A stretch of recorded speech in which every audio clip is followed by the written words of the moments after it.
Sono in costante e continuo aumento i dati che riguardano le ludopatie.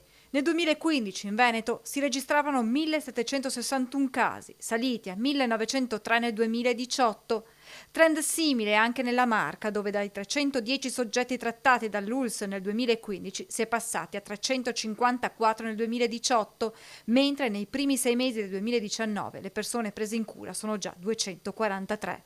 Le fasce d'età maggiormente interessate quelle dai 45 ai 59 anni e quella degli ultra 65 anni.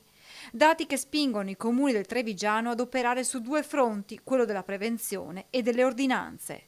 Disciplinare quegli aspetti, tipo le distanze, tipo gli orari di apertura, che sono importanti per cercare di contenere questo fenomeno, ma anche tutta la parte della prevenzione, dell'informazione.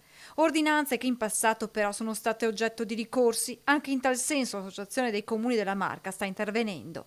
Predisporre degli schemi di regolamento e di ordinanza che siano poi uniformi su tutto il territorio e che tengono conto anche dell'orientamento giurisprudenziale, cioè di quello che i giudici hanno deciso in casi nei quali sono stati impugnati questi regolamenti. Finora, ed è un esempio eclatante è quello del comune di Montebelluna, questi ricorsi sono stati puntualmente respinti.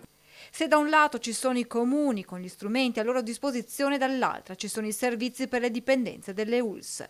I servizi sono lì perché sono al servizio e quindi per aiutare anche a dipanare situazioni ambigue.